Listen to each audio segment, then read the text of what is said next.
Willie D. Live. What kind of cumbersome work did you see them doing? The Well, pimps. the Pimp, they were out there 24 hours. Yeah. Trying to keep their women in check, Get out there. Yeah. So, Right.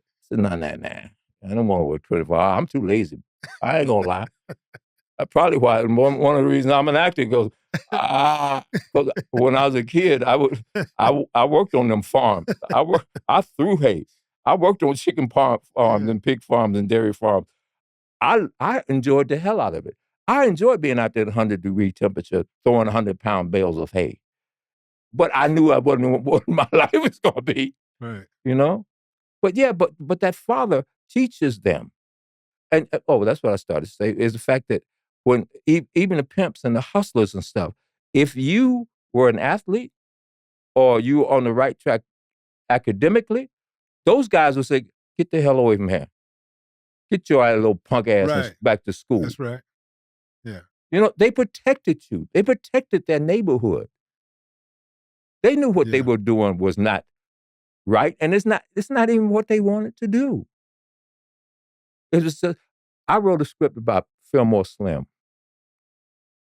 Fillmore Slim was one of the biggest pimps from San Francisco. And how he got into the business was, he was a musician. That's what he was doing with his life. He was on tour, making $5 a night, touring Texas and other states. He was somewhere in Texas, and this white woman, came 3 nights in a row. He was wondering, who the hell is she? The third night, she came over to him and handed him a wad of bills. Put it in his hand and said, "I want you to be my man." Now, $5 a night versus a choke, what you gonna do? And when you were in San Francisco, you could not be a policeman, you could not be a fireman. Only thing you could do is work on the docks, because the police and firemen were controlled by the Irish. And they certainly weren't gonna let you into that. They kept it for themselves.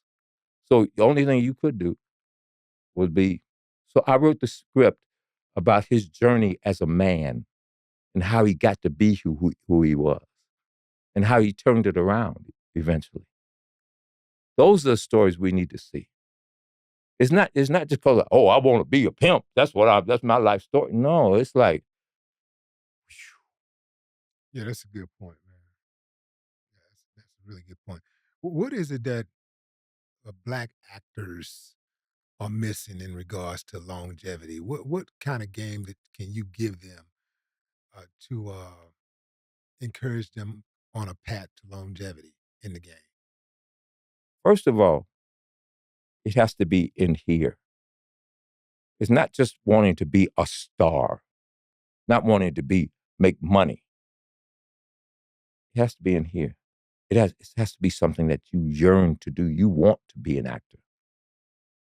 You just, the passion has to be there to be an actor. Because you can in your 20s, you can play certain roles. But what happens when you turn 30? What happens when you turn 40, 50, 60? Are you still going to be in the business? Or are you going to be out because you can only play a 20-year-old?